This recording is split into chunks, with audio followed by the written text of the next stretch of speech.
모습을 쳐다볼 수 없었어요. 따뜻한 사랑을 느꼈지만 바라보지 못했어요. 비우지 못한 이 작은 가슴,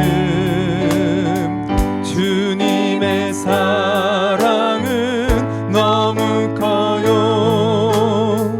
부서지고 낮아져도 주님 앞에 설 수 없었어요.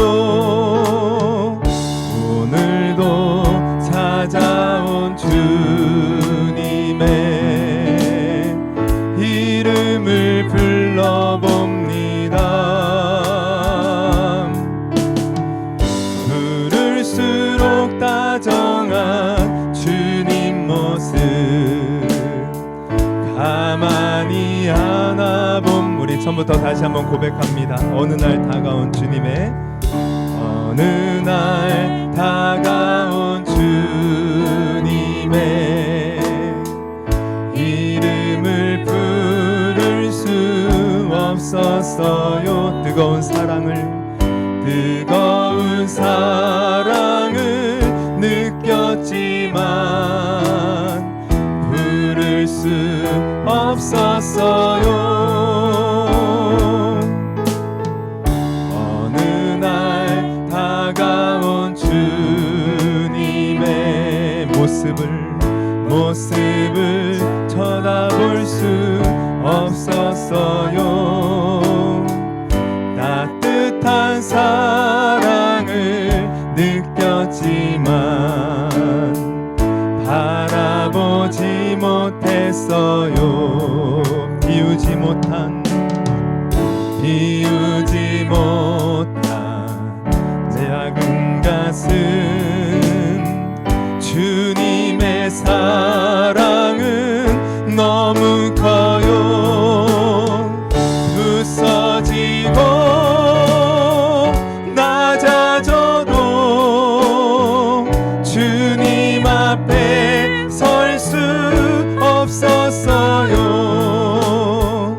오늘도 찾아온 주님의 이름을 불러봅니다. 부를수록 다정한 주님 모습 가만히 안아봅니다. 비우지 못한 작은 가슴, 비우지 못한 작은 가슴, 주님의 사랑은 너무 커요. 부서지고 낮아져도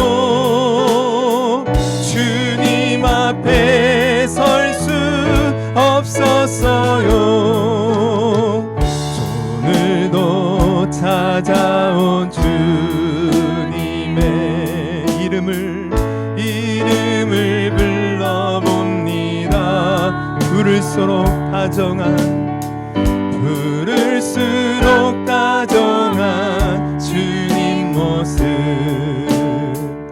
가만히 안아봅니다. 부를수록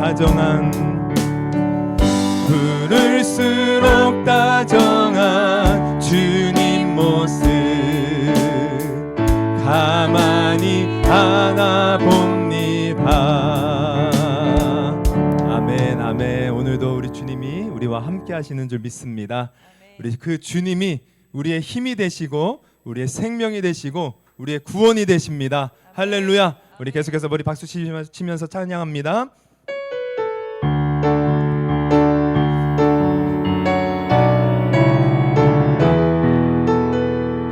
하늘 위에 주님밖에, 하늘 위에 주님밖에 내가 사모할 자 이 세상에 없네.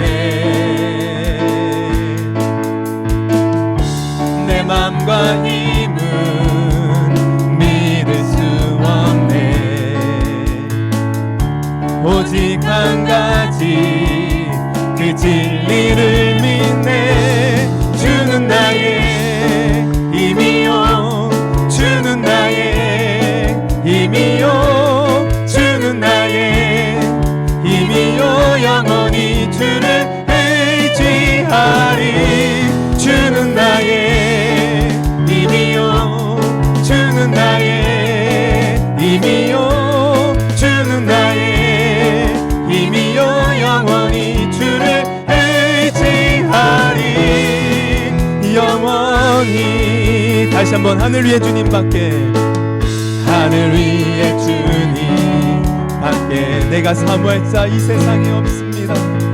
내가 사모할 자 이 세상에 없네. 내 맘과 힘은 믿을 수 없네. 오직 한 가지 그 진리를 믿네. 주는 나의 힘이요, 주는 나의 힘이요, 주는 나의 힘이요. 영원히 주를 의지하리. 주는 나의 힘이요, 주는 나의 힘이요, 주는 나의 힘이요. 영원히 주를 의지하리. 영원히 내 맘과 힘은, 내 맘과 힘 믿을 수 없네. 믿을 수 오직 한 가지, 오직 한 가지 그 진리를 믿네. 주는 나의 힘이요, 주는 나의 힘이요, 주는 나의 힘이요. 영원히 주를 의지. 주는 나의 힘이요, 주는 나의 힘이요, 주는 나의 힘이요. 영원히 주를 다시 한번 주는 나의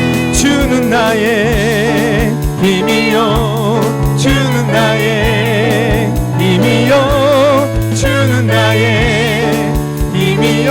영원히 주를 의지. 주는 나의 힘이요, 주는 나의 힘이요, 주는 나의 힘이요. 영원히 주를 의지하리. 영원히. 우리 계속해서 이어서 찬양합니다. 죄에서 자유를 얻게 함은 보혈의 능력, 주의 보혈. 시험을 이기고 승리하니 참 다시 한번 고백합니다. 죄에서 자유를 얻게 함은 보혈의 능력, 주의 보혈. 시험을 이기고 승리하니 참 놀라운 능력이로다. 주의 보혈 능력이 또다. 주의 피 믿으오, 주의 보혈 그 어린 양의 매우 귀중한 피로다. 육체의 정욕을 이기림은 보혈의 능력, 주의 보혈. 정결한 마음을 얻게 하니 참 놀라운 능력이 주의 보혈 능력이 또다. 주의 피 믿으오, 주의 보혈 그 어린 양의 매우 귀중한 피로. 다시 한번 육체의 정욕을 이기림은 보혈의 능력, 주의 보혈. 신결한 마음을 얻게 하니 참 놀라운 능력이. 우리 3절 부릅니다. 눈보다 더 이게 밝히는 것 보혈의 능력, 주의 보혈. 부정한 모든 것 밝히시니 참 놀라운 능력이로다. 주의 보혈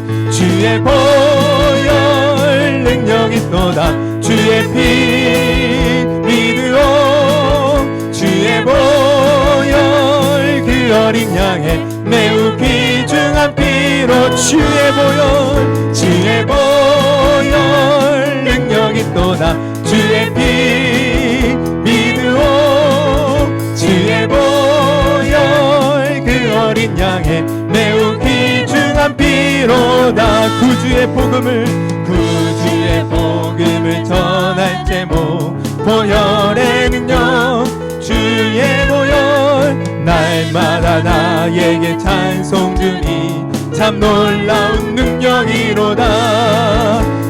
주의 보혈 능력이 또다 주의 피 믿으오 주의 보혈 그 어린 양의 매우 귀중한 피로 주의 보혈 능력이 또다 주의 피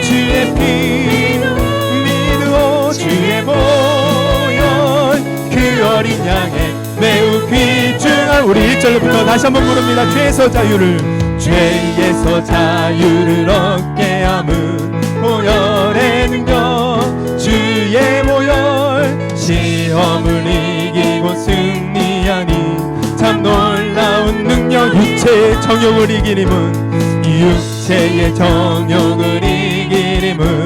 보혈의 능력 주의 정결한 마음을 얻게 하니 참 놀라 우리 믿음으로 선포합니다. 주의 보혈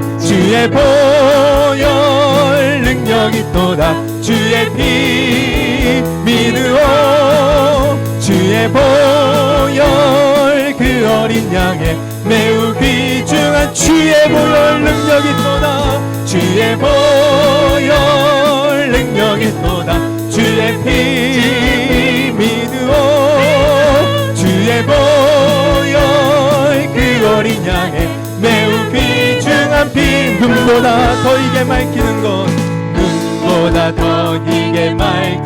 것 보혈의 능력 주의 보혈 부정한 모든 것 밝히시니 참 놀라운 능력 구주의 복음을 전할 제목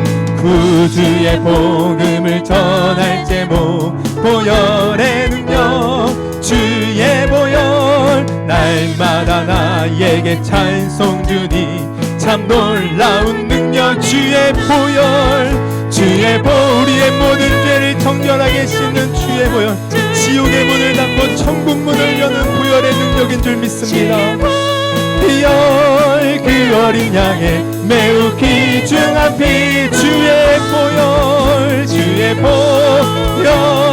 능력이 또다 주의 피 믿으오 주의 보혈 그 어린 양의 매우 귀중한 피 주의 보혈 믿음으로 선포합니다. 보혈 능력이 또다 주의 피 믿으오 주의 보혈 그 어린 양의 매우 우리 한 번 더 고백합니다. 주의 보혈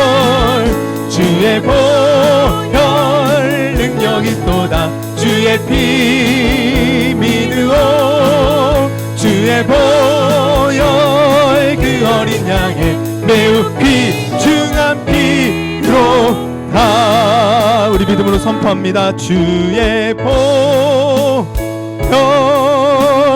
능력이 또다 주의 피 믿으오 주의 보혈 예수님이 우리를 위하여 십자가에서 그 귀한 보배로운 피를 흘려주셨습니다. 우리 십자가를 바라보며 한 번 더 고백합니다. 주의 보혈 우리의 모든 죄를 씻어 주옵소서. 우리의 연약함도 씻어 주옵소서. 우리의 몸과 마음을 고쳐 주옵소서. 주님의 능력 그 보혈의 피로 우리를 씻어 주옵소서. 그 어린 양의 매우 귀중한 피로다.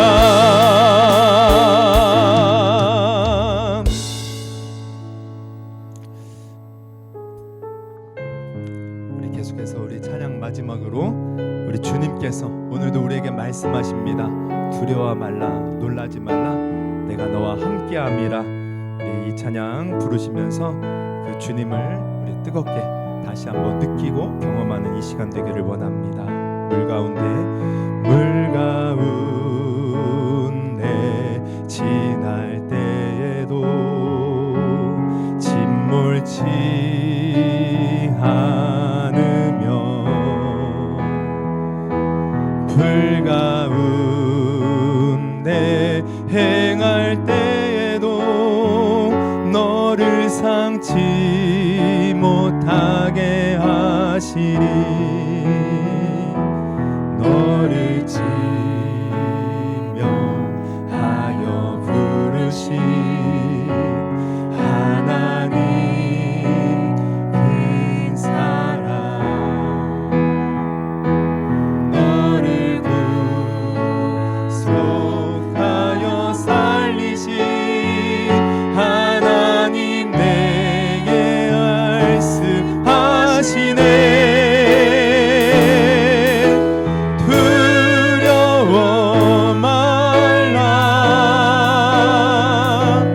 놀라지도 말라. 내가 어딜 가든지 무슨 일 만나든지 내가 함께 하리라. 두려워 말라,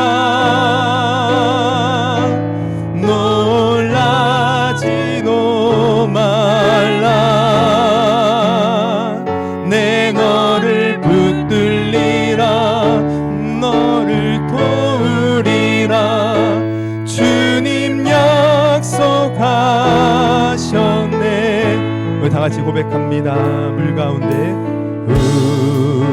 운대 지날 때에도 침몰치 않으며, 불 가운데 행할 때에도 불 가운데 행할 때에도 너를 상치 못하게 하시니. 너를 지명하여 부르신 하나님 큰 사랑, 하나님 큰 사랑. 너를 구속하여 살리신, 너를 구속하여 살리신 하나님 내게 말씀하시네.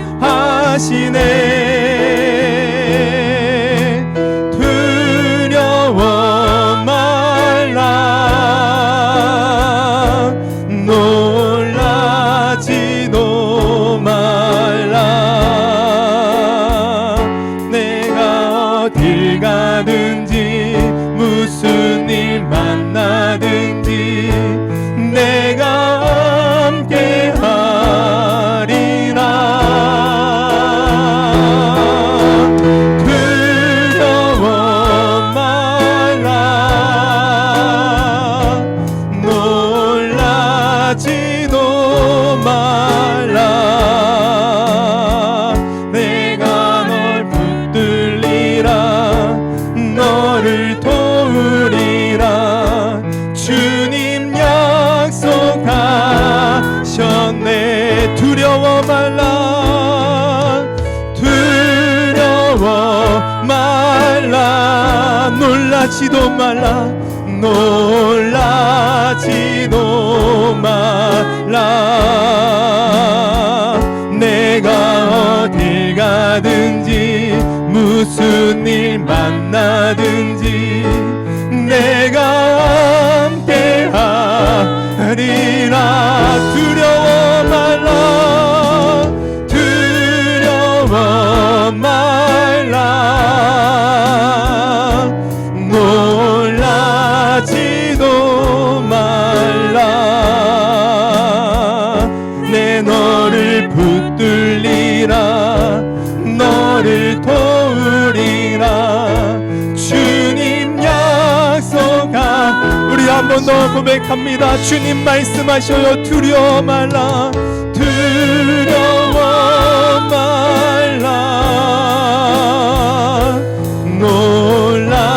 놀라지도 말라. 내가 어디 가든지, 내가 어디 가든지 무슨 일만 내가 함께하리라, 내가 함께하리라.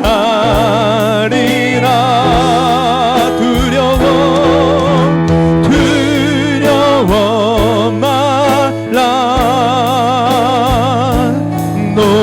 놀라지도 말라.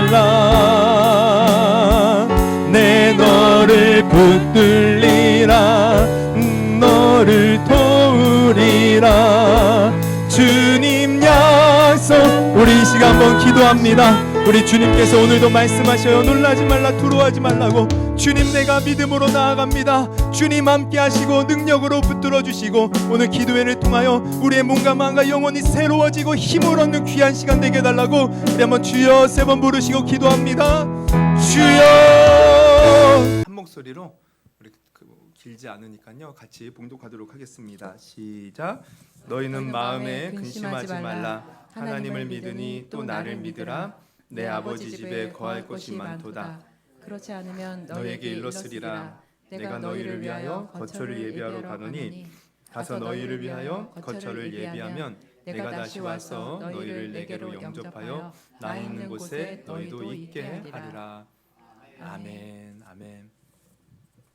네, 우리 요한복음 14장 1절에서 3절을 우리가 읽었는데요. 제목은 너희는 마음에 근심하지 말라입니다.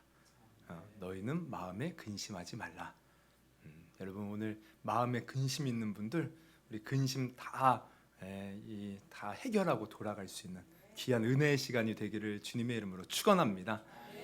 여러분 이 근심이라는 것은 얼마나 우리 삶 가운데 악착같이 우리를 괴롭히는지 어떤 유명한 이 대문호는 이러한 말을 했어요. 이 세상에서 가장 벗어나기 어려운 것이 있다면 그것은 근심이라고 하는 마귀다.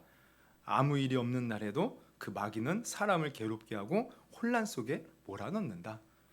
물론 근심이 마귀는 아니죠. 그러나 마귀는요 지금까지 이 근심을 통해서 우리를 끝도 없이 수도 없이 끈질기게 괴롭혀왔다는 것을 우리가 생각한다면 진짜 근심이 곧 마귀인 거예요. 마귀의 역사는 근심을 통해서 나타납니다. 그만큼 참 우리는 근심으로부터 자유하지 못할 때가 많이 있다는 거죠. 그런데 우리가 가만히 생각해 보면 당연히 우리는 근심하지 않아야 된다는 것을 알아요. 근데 가만히 생각해 보면 사실 근심거리가 있기 때문에 근심하는 겁니다. 근심거리가 없다면 우리가 근심하겠어요? 내 삶에 근심거리가 있으니까 근심을 하더라는 거예요. 실제로 그래요. 우리 지금 오늘 이 예수님께서 요한복음 14장에 제자들을 향해서 근심하지 말라, 너희는 마음에 근심하지 말라고 하는데 사실 이 제자들도요 가만히 보면 근심거리가 있었던 겁니다. 지금 우리가 읽은 14장 이 앞에 보면 이제 13장의 내용이 나오죠. 13장의 내용을 보면 우리가 이제 흔히 아는 우리가 다른 마태마가 누가복음을 보면 예수님이 마지막 이 이제 십자가에 지시기 전에 마지막 만찬을 하잖아요.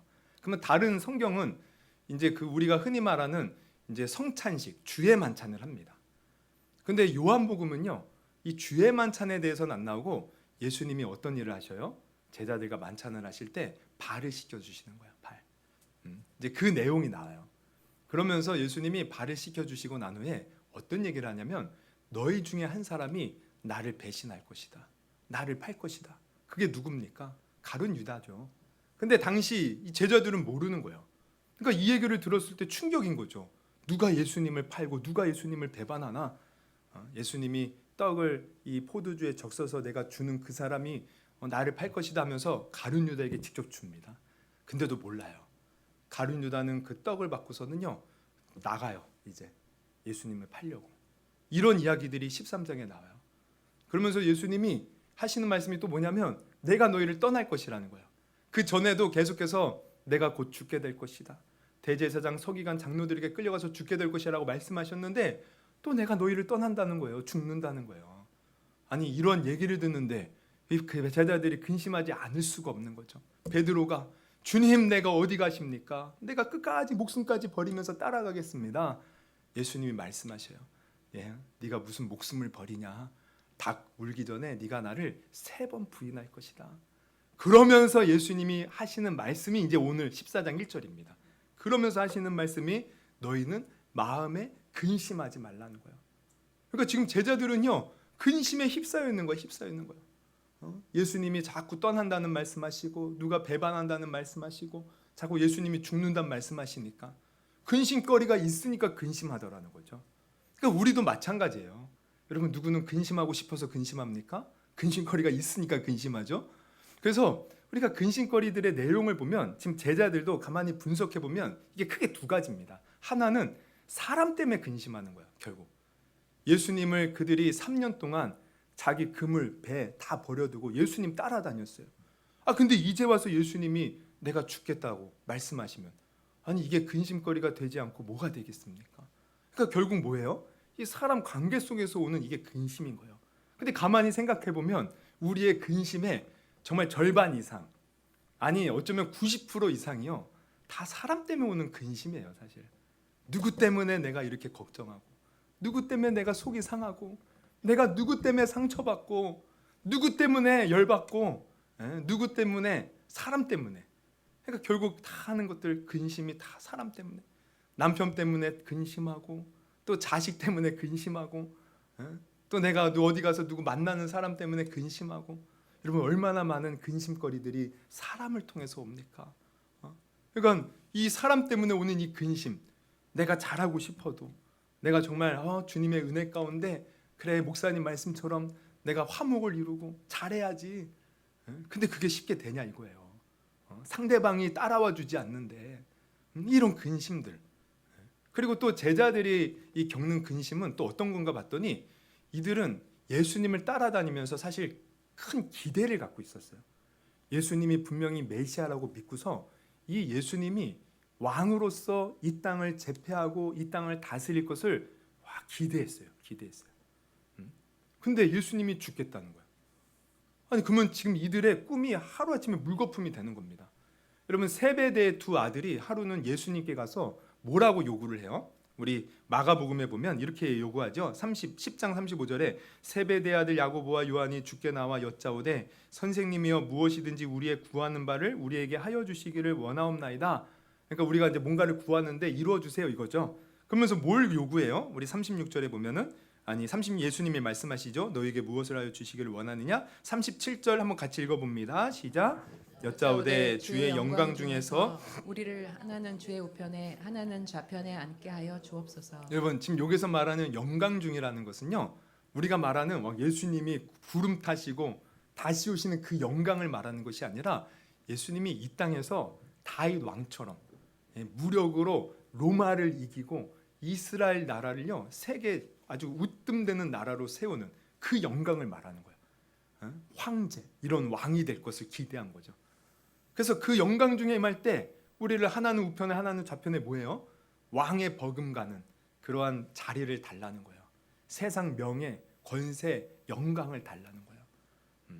그러니까 예수님이 사실 뭐라 그래요? 너희가 내가 마시는 그 쓴 잔을 마실 수 있겠느냐?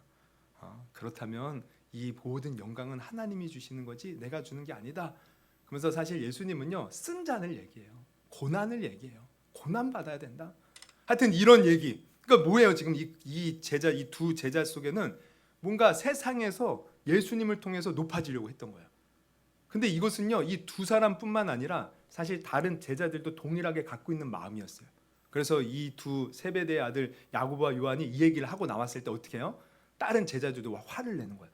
아니 감히 네가 먼저 한 발 앞서서 그렇게 먼저 예수님께 요구해? 이것은 우리가 해야 될 일인데? 하면서 서로 싸우는 거예요. 또 뭐예요? 예수님을 통해서 세상에서 잘 될 것을 큰 기대를 갖고 있었던 거예요. 그런데 오늘 본문에서 예수님이 하시는 말씀은 내가 곧 떠난다, 내가 죽는다, 이 얘기를 하시는 거예요. 누군가 나를 배반할 것이다. 그러면 자기들이 꿈꿔왔던 것들이 어떻게 됩니까? 예수님이 떠나고 예수님이 죽으면 안 되잖아요. 그러니까 여기에서 오는 근심. 근데 이게요 우리도 똑같아요. 여러분 우리는 항상 큰 기대감을 가지고 뭔가를 하잖아요. 또 살면서 큰 기대감을 가지고 있어. 다 크고 작은. 어떻게 되기를 바라고, 뭔가 이루어지기를 바라고, 내 자녀들이 어떻게 좋은 대학 가서 좋은 직장 가고 좋게 누구 배우자 만나서 결혼하고, 사실 우리 삶 속에 얼마나 많은 기대들을 다 가지고 있습니까? 그런데 문제는 뭐예요? 그 기대들이 내가 원하는 대로 이루어지지 않을 때 우리는 사실 크게 낙심하고 낙담하고 앞으로 어떻게 될 것인가 근심하게 되어 있다는 거예요. 그러니까 이 근심들이 여러분 수도 없이 우리 삶에 찾아오잖아요. 내 삶 가운데, 내 생각 가운데, 내 마음 가운데. 그럼 그 근심이 누를 때 우리는 어떻게 해야 됩니까? 그런데 오늘 제자들도 마찬가지예요. 하여튼 근심거리가 있었던 거예요. 이렇게. 근데 중요한 건 뭐냐면 이렇게 진짜 근심거리가 있어서 근심하는데도 불구하고 예수님이 하시는 말씀은 뭐예요? 그러나 너희는 마음에 근심하지 말라는 거예요. 할렐루야. 여러분, 오늘 예수님이 우리에게도 동일하게 말씀하십니다. 너희들 근심거리 있는 거 내가 다 안다. 그러나 근심하지 말아라. 근심하지 말아라. 마음에 그 근심거리 두지 말아라. 두지 말아라. 여러분, 오늘 말씀을 통해서 우리 근심거리들 다 주님 앞에 다 내려놓기를 주님의 이름으로 축원합니다. 근심하지 말라는 것이 주님이 오늘 우리에게 명령하시는 거예요. 그러면 우리는 어떻게 근심하지 않을 수가 있습니까? 이것 또한 예수님이요, 그 근심하지 않을 수 있는 비결을 오늘 본문에서 말씀하셔요. 두 가지입니다. 첫째는 뭐냐면 우리 1절을 다시 한번 봅니다. 1절을 다시 보면 뭐라고 하셔요? 예수님이 너희는 마음에 근심하지 말라 하면서 이어서 뭐라고 그러셔요? 하나님을 믿으니 또 나를 믿으라. 여러분, 믿으면 된다는 거예요. 믿으면. 여러분, 우리가 근심하지 않으려면 믿으면 됩니다. 누구를? 예수님을. 그럼 예수님을 어떻게 구체적으로 믿어야 돼요? 지금 뭐라고 하셔요? 하나님을 믿으니 또 나를 믿으래요. 그럼 이건 무슨 말입니까? 여러분, 하나님이 분명히 유대인들에게 메시아를 약속하셨어요. 그러니까 그 메시아를 약속하신 하나님이 바로 메시아를 보내주셨는데 그게 나라는 거야. 내가 곧 하나님이 보내신 메시아가 맞다. 그러니 그 메시아로서 나를 믿으면 된다는 거예요. 그러면 그분이 와서 하시는 일은 뭡니까? 우리를 죄에서, 저주에서, 고통에서 해방시켜 주시는 우리 구원자가 되시잖아요. 그리고 그분은 임마누엘 하나님이 되셔서 우리를 영원토록 버리지 아니하시고 우리와 함께 하시면서 우리를 지켜주시고 보호해 주신다는 거예요. 이 구원자, 이 인도자, 바로 하나님이 보내주시는 그 그리스도, 그 메시아가 맞다. 이거를 너희가 믿으면 된다. 할렐루야. 우리가 믿으면 돼요. 믿으면 근심하지 않을 수 있다는 거예요. 그럼 여러분, 정말 내가 예수님을 구원자로 믿으십니까? 정말 예수님이 나의 삶을 주관하고 계시고 나를 저 저주에서, 멸망에서, 지옥에서 건져내 주셔서 천국으로 인도해 주실 뿐만 아니라 내 삶 가운데 찾아오셔서 내가 지금까지 겪은 모든 질병과 아픔과 저주를 해결해 주실 것을 여러분 믿으십니까? 믿으셔야 돼요. 그런데 때로는 우리가 믿는다고 말은 하는데 이게 때로는 마음에 안 와닿을 때가 있다는 거예요. 이게 문제죠. 머리로는 믿어. 근데 중요한 것은 막상 문제가 생기고 근심거리가 생기면 어떻게 해요? 그 예수님이 구원자라는 것을 믿어야 되는데 안 된다는 거예요. 그럼 왜 안 되냐? 왜 안 되냐? 여러분, 우리가 너무 이 예수님이 나의 구원자라는 것을 추상적으로 믿기 때문에 그래요. 우리는 예수님을 추상적으로 믿어서는 안 돼요. 우리는 구체적으로 믿고 진짜 사실로서 내 삶 가운데 임한다는 것을 우리는 믿어야 돼요. 근데 예수님이 구원자가 되시고 우리 삶 가운데 임한다는 것을 다른 말로 표현하니까 뭔가 봤더니요, 사랑입니다. 사랑. 그러니까 우리가 예수님이 나의 구원자라는 것을 믿는 것은 다른 게 아니에요. 하나님이 나를 사랑한다는 것을 믿으면 돼요. 정말 하나님이 나를 사랑하셔요. 여러분, 제가 좋아하는 말씀, 우리 로마서 5장 8절을 봅니다. 우리 한번 같이 읽어봅니다. 시작. 우리가 아직 죄인 되었을 때에 그리스도께서 우리를 위하여 죽으심으로 하나님께서 우리에 대한 자기의 사랑을 확증하셨느니라. 여러분, 예수님이요, 사실 우리의 구원자가 되시기 위해서 십자가에 달려 이 땅에 오셔서 십자가에 달려 죽으셨죠. 이것은 우리를 구원했다라고 말로 표현하기도 하지만 다른 말로 하면은 하나님이 우리를 사랑해 주셨다는 거야. 사랑. 이것을 요한일서에서는 이렇게 표현하죠. 우리 4장 9절에서 10절. 하나님의 사랑이 우리에게 이렇게 나타난 바 되었으니 하나님이 자기의 독생자를 세상에 보내심은 그로 말미암아 우리를 살리려 하심이라 하면서 10절 같이 읽습니다. 시작. 사랑은 여기 있으니 우리가 하나님을 사랑한 것이 아니요 하나님이 우리를 사랑하사 우리 죄를 속하기 위하여 화목제물로 그 아들을 보내셨습니다. 할렐루야. 이렇게 예수님을 이 땅에 보내주신 것은 하나님이 우리를 사랑하시기 때문에. 그래서 우리가 이 사랑을 깨닫잖아요. 그러면 진짜 근심에서 벗어날 수 있습니다. 하나님이 지금도 나를 사랑하고 나와 함께 한다는 것이 믿어지잖아요. 희한하게 근심이 사라져요. 걱정이 사라져요. 여러분, 우리가 찬송가를 보면 페니 크로스비라는 작사자가 있어요. 이분은 이제 여성분인데 무려 찬송가 가사를요 2천여 곡 되는 이제 곡들을 이제 이렇게 이제 작곡을 했는데 오늘날 우리가 보는 찬송가에는 21곡이 실려 있습니다. 이분이 작곡한 것, 작사한 것 중에. 그래서 유명한 거 몇 가지 말씀드리면 279장 인내하신 구세주여 아시죠? 인내하신 구세주여. 또 288장 예수를 나의 구주 삼고. 또 384장 우리 김경래 권사님이 좋아하시는 거 나의 갈 길 다가도록 예수인 이거 있고 또 391장 오 놀라운 구세주 내 주 예수. 또 유명한 거 하나 더 하면 540장 그거 아니에요 거기. 네, 540장 주의 음성을 내가 들으니. 너무 유명한 곡들 이분이 작사를 했어요. 근데 이분의 삶을 보면요 여러분 정말 이 주옥 같은 이 곡들을 많이 이렇게 작사를 했는데 그러면은 왠지 행복하고 좋은 일 가득했을 것 같잖아요. 근데 그렇지 않습니다. 그녀의 삶을 보면요 참으로 불행하게 그지없어요. 그녀는 태어난 지 6주 만에 시력을 잃게 됩니다. 그래서 이제 시각 장애인이에요. 게다가 태어난 지 1년도 안 돼요. 아빠마저 여의입니다. 그때부터 엄마는 남의 집 가정부로 일하며 생계를 유지했는데 그러면서 크로스비는 바쁜 엄마를 대신하여 할머니 손에 자라게 돼요. 그런데 그 할머니마저 이 크로스비가 11세가 되던 해에 돌아가십니다. 그리고 나서 엄마가 이제 재혼을 했지만 몇 년 지나지 않아서 엄마가 그 새아빠로부터 버림을 받아요. 그러니까 이렇게 이 크로스비는 어린 시절을 불행하게 보내요. 그러면서 이제 커서 나중에 이제 성인이 되어 38세 늦은 나이에 같은 시각장애인 엘스틴이라는 사람과 이제 결혼을 하게 되는데 그래서 그때 이제 결혼하고 참 행복을 누리는데 이것도 잠시 1년 후에 딸을 낳는데 딸이 1년도 채 못 돼서 전염병이 걸려서 또 죽고 맙니다. 그래서 이렇게 이 크로스비의 인생을 보면요 다 슬픔이 가득 넘치는 삶이에요. 그냥 다 비극이 있고 아픔이 있고 그런데도 이 크로스비는 절대로 하나님을 원망하지 않고 오히려 감사하면서 삶의 순간순간마다 하나님이 주시는 그 감동으로 하나님을 찬송하는 찬송 시를 적었다는 거야. 아니 그러면 어떻게 이럴 수가 있었을까? 어떻게? 다른 게 아닙니다. 그녀는 비록 인생의 큰 불행을 경험했지만 하나님이 늘 나와 함께 하시면서 나를 사랑하신다는 확실한 믿음이 있었던 거야. 믿음. 그 사랑의 힘으로 그는 어떤 상황 속에서도 하나님을 찬송하는 사람이 되었던 것입니다. 그래서 나중에 이제 나이가 들어서 70세가 되었을 때 사랑하는 엄마를 결국 먼저 떠나보내요.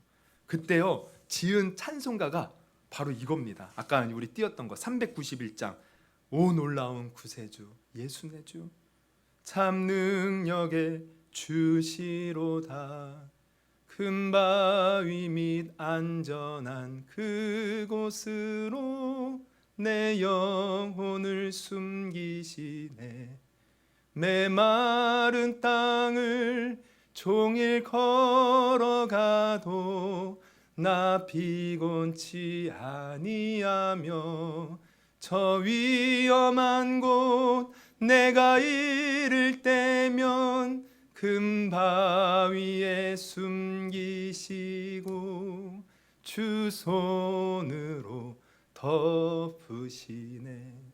그 사랑하는 엄마를 잃고 나서 고백하는 게 이거예요.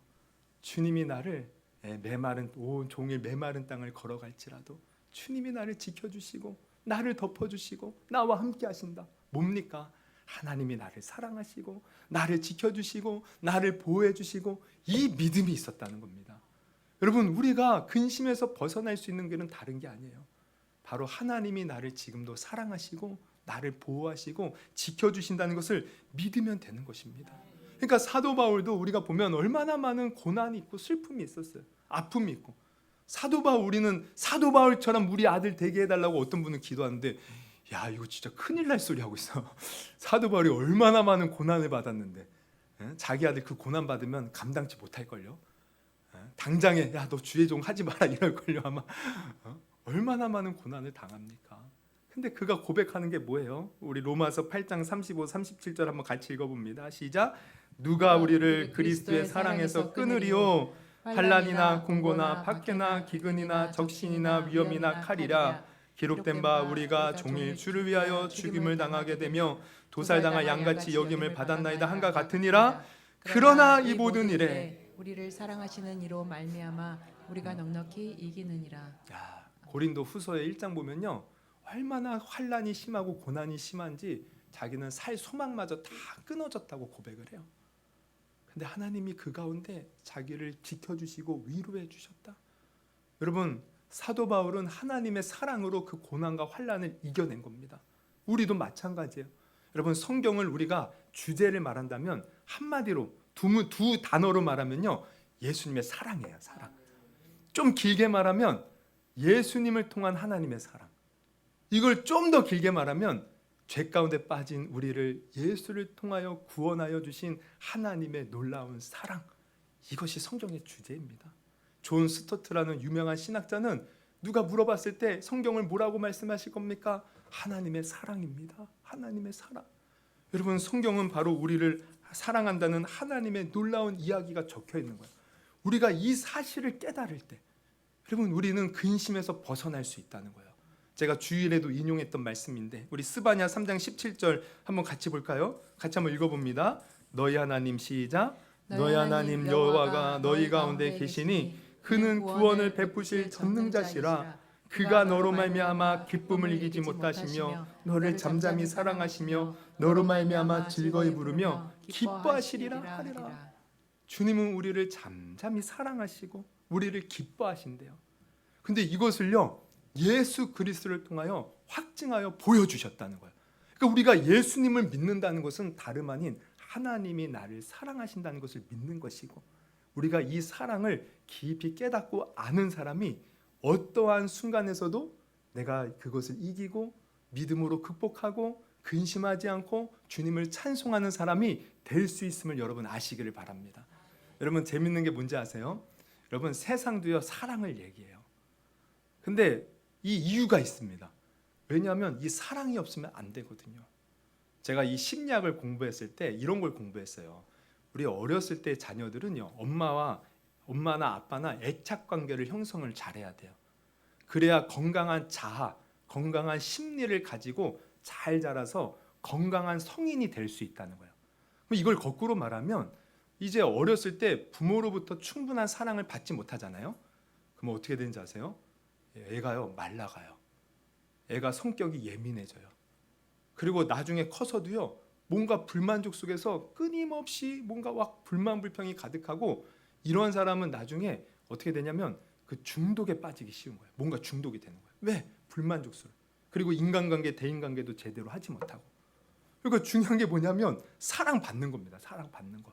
이게 시기적으로 어렸을 때는 부모님의 사랑, 청년 시절에는 친구나 여인들의 그런 이제 이런 사랑들, 사회에서. 그리고 결혼하면은 배우자나 자식으로부터 사랑을 받아야 돼요. 이런 사랑이 충분히 있을 때 사람은 행복해질 수 있고 건강한 자아를 가지고 또 실제로 육체도 건강하게 살아갈 수 있다는 겁니다. 그러니까 사랑이 중요해요. 그러니까 사람들이 보면 다 사랑에 굶주려 있어요. 사랑. 누군가로부터 사랑받기를 원하는 거예요. 부모님한테 사랑받으려고, 인정받으려고 어렸을 때 막 그렇게 말부딪히며 살고, 또 나중에는 사회 나가서 이성이나 또는 동성 친구들로부터 사랑받으려고. 근데 그게 잘 안 되는 게 문제라는 거죠. 결혼에서도 배우자에게 사랑받고 싶고, 나중에 늙어서는 자녀들에게 사랑받고 싶은데 이게 안 되는 거예요. 이게 안 되는 거예요. 근데 안 되는 게 당연합니다. 왜 그런지 아세요? 세상은 모두가 다 불완전한 사람들이 모여 있기 때문에. 우리가 교회 안에서도 마찬가지예요. 사실 가만히 보면 저는 그렇게 봐요. 모든 사람들이 때로는 교회가 이러고 저러고 불만 불평하는 사람도 있어요. 또 저한테 뭔가 안 좋은 소리를 할 때가 있어요. 근데 제가 기도하면요, 하나님이 깨닫게 하는 게 뭐냐면 그 영혼이 사랑받기를 원한다는 거예요. 사랑. 너가 더 사랑해줘라. 너가 더 양보해주고 너가 더 그 영혼을 보듬어주면 안 되겠니? 물론 저도 인간인지라 때로는 그게 안 될 때가 있어요. 나도 힘든 거예요. 근데 하나님은 내가 너를 사랑했듯이 너도 사랑해라. 아멘, 아멘. 십자가를 바라보면서 주님이 나를 사랑한 거 생각하니까 또 사랑이 되는 거예요. 그러니까 이게 사랑이 필요합니다. 세상은 불완전. 근데 성경을 보니까 우리를 완벽하게 사랑해 주신 분이 계셨는데 그게 바로 우리 하나님 아버지이신 줄 여러분 아시기를 바랍니다.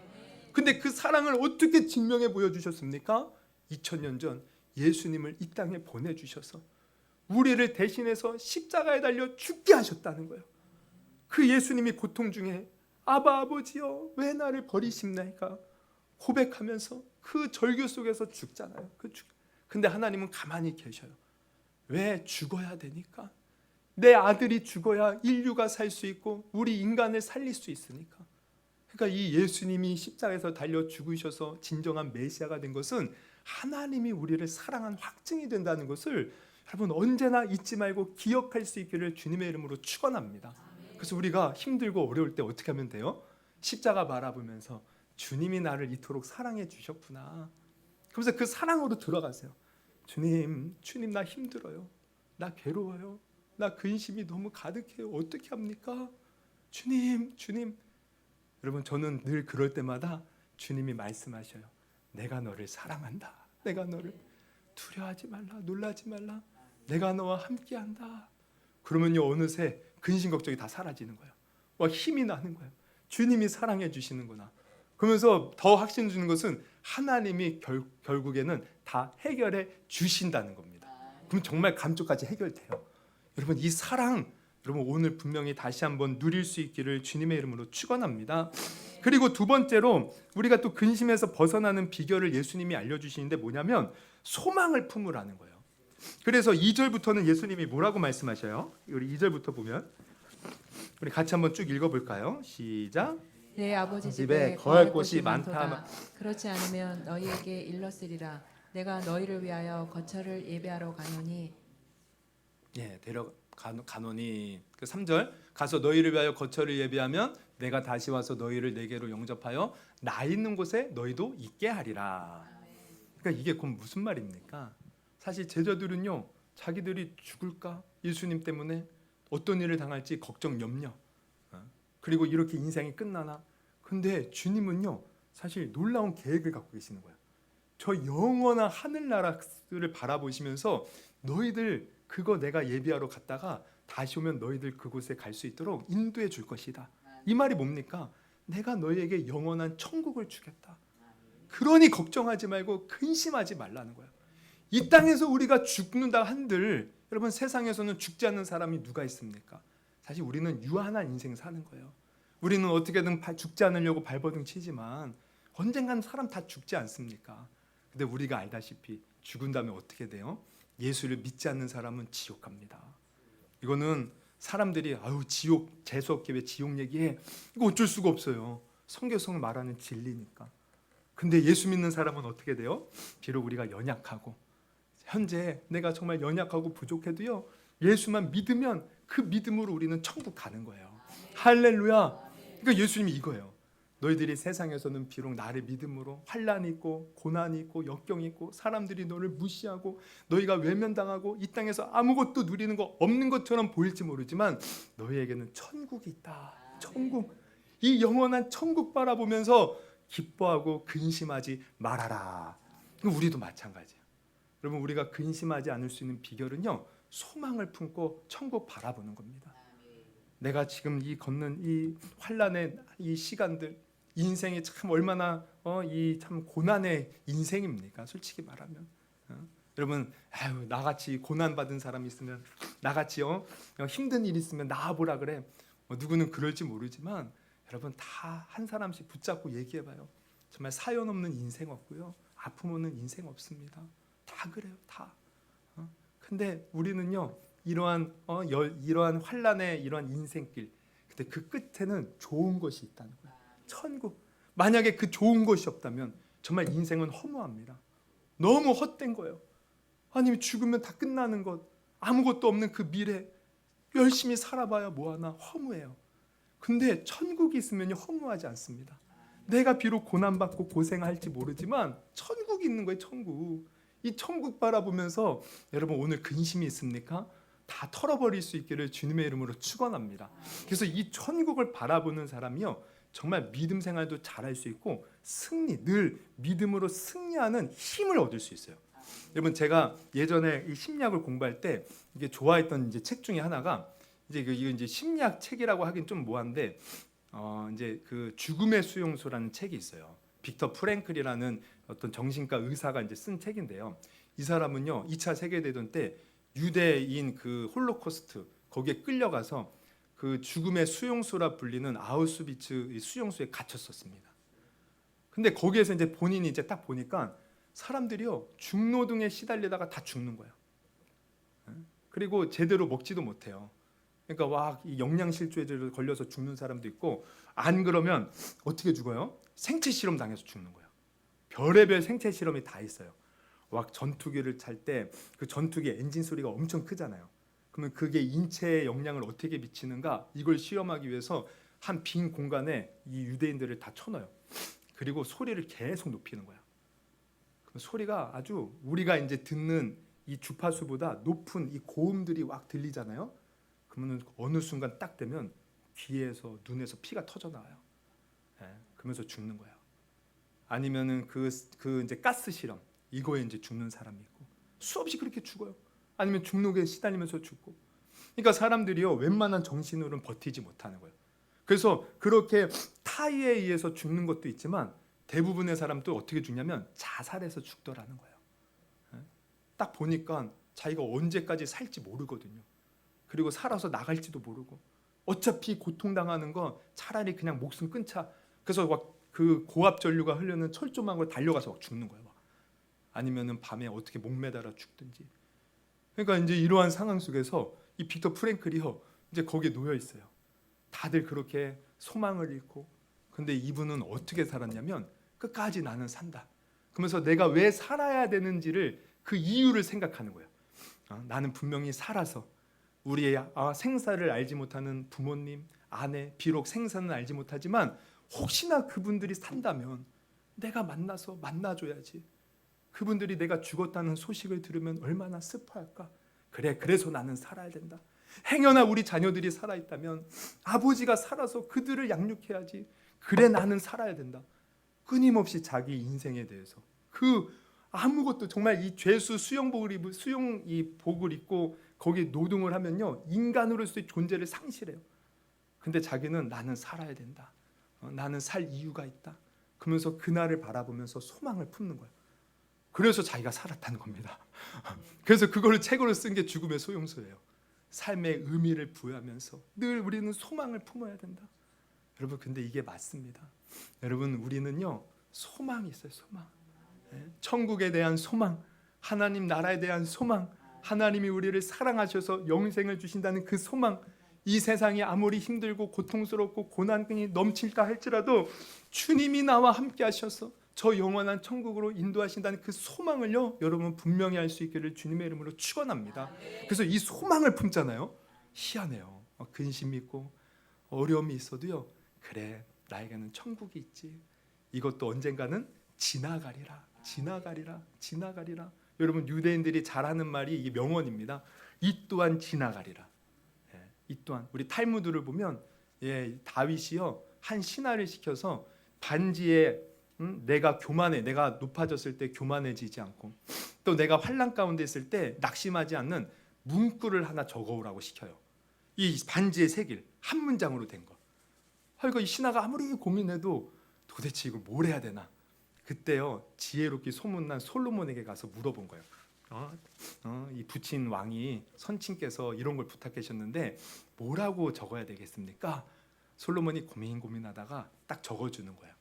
이 또한 지나가리라. 이 또한 우리가 높아졌을 때도 여러분 생각하세요.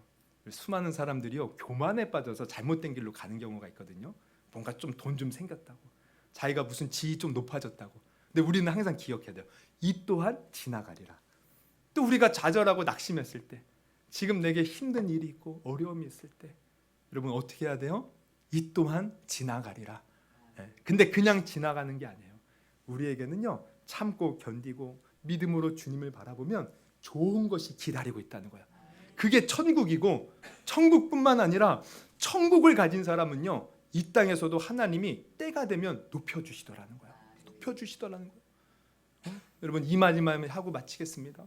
우리 요셉을 보니까 요셉이요 감옥에 갇혔을 때 이 술 맡은 관원장, 떡 굽는 관원장을 만나요. 그래서 그 꿈을 해석해줘요. 근데 그 꿈을 해석해줄 때 요셉이요 굉장히 큰 기대를 갖습니다. 뭐라고 기대하냐면 이렇게 말을 해요. 당신이 잘 되시거든 나를 생각하고 내게 은혜를 베풀어서 내 사정을 바로에게 아뢰어 이 집에서 나를 건져 주소서. 나는 히브리 땅에서 끌려온 자요 여기서도 옥에갇힐 일을 행하지 아니하였나이다. 그러면서 정말 그 술 맡은 관원장이 잘 되면 자기가 여기서 풀려날 것을 기대했어요. 근데 어떻게 돼요? 말씀을 보면 술 맡은 관원장이 요셉을 기억하지 잊었더라. 근데 그게요 2년이 지나요. 그러면 요셉의 입장에서는 이게 얼마나 힘들었겠습니까? 잔뜩 기대했는데 우리가 기대한 대로 안 되면 힘든 거예요. 우리가 하나님의 일도요 하나님 내가 기도하면서 기대하잖아요. 근데 그게 뜻대로 안 되면 어떻게 해요? 실망해요. 근데 여러분 오늘 분명히 아시기를 바라요. 절대 실망하지 마십시오. 때가 되면 하나님이 일하시더라는 거예요. 그래서 만 2년이 지났더니 어떤 일이 벌어져요? 바로가 꿈을 꿔요. 7년 흉년, 7년 풍년, 흉년에 대한 꿈. 그래서 그 꿈을 요셉이 해몽을 해주고 결국 하나님이 그를 총리로 높여 주셨다라는 거야. 만약 2년이라는 시간, 여러분 이게 헛되지 않더라고요. 왜냐하면 요셉이 만약 2년 전에 술 맡은 관원장이 기억해서 풀어줬다고 생각해봐요. 그러면 요셉은 어디로 갔겠어요? 집으로 갔죠. 그럼 그때 당시에는요, 뭐 핸드폰 번호가 있는 것도 아니고 무슨 위치 추적할 수 있는 것도 아니고 그냥 요셉 자기 집 가면은 누가 어디 갔는지 찾겠습니까? 2년 후에 바로가 꿈을 꿨을 때, 그 요셉 찾아오려고 해도요, 찾아올 수 없는 거야. 하나님은 일부러요 감옥에 가둬둔 겁니다. 거기에 두고 바로가 꿈을 꿨을 때 그를 감옥에서 건져와서 꿈 해석하고 총리로 앉혀놓은 줄 여러분 아시기를 바랍니다. 여러분 소망을 품으세요. 우리 하나님은 절대로 우리를 실망시키지 않아요. 우리에게는 천국이 있어요. 그리고 주님은 우리를 사랑하사 오늘도 우리와 함께 하십니다. 이것을 우리가 기억할 때 우리의 비록 삶 속에서 지금 수많은 근심거리가 실제로 있을지 모르지만 우리는 그 사랑으로 소망으로 이길 수 있고 오히려 그 속에서 찬송하고 감사할 수 있는 겁니다. 오늘 그러한 은혜가 넘치는 저와 여러분이 되기를 주님의 이름으로 축원합니다. 우리 기도합니다. 하나님 오늘 정말 말씀을 통해서 하나님 주님이 우리에게 말씀하셔요. 너희는 마음에 근심하지 말라. 주님 우리가 근심하지 않고 믿음으로 주님 바라보기를 원합니다. 정말 주님께서 우리에게 천국과 또 가장 좋은 것을 예비하고 계심을 믿음으로 바라봅니다. 주님 우리의 마음의 근심이 없어지게 하시고 기쁨과 감사가 넘치는 오늘 이 밤이 되게 하여 주시옵소서. 예수님의 이름으로 기도드리옵나이다. 아멘. 우리 한번 찬송 다시 한번 부르시고요. 우리 오늘 들은 말씀 놓고 우리 기도했으면 좋겠습니다. 우리 아까 전에 마지막 곡 아마 다들 처음 들어본 곡일 수도 있는데요. 우리 가사를 가만히 생각하면 정말 너무나도 은혜로운 말씀이에요. 주님이 지금 내게 말씀하신다고 생각하시고 여러분 한번 같이 고백했으면 좋겠습니다. 그리고 우리 이 말씀 우리 이 찬양 부르고요. 오늘 들은 말씀 놓고 먼저 기도하고 또 우리 교회와 또 나라를 위해서 한 번 더 기도하고 마치도록 합니다.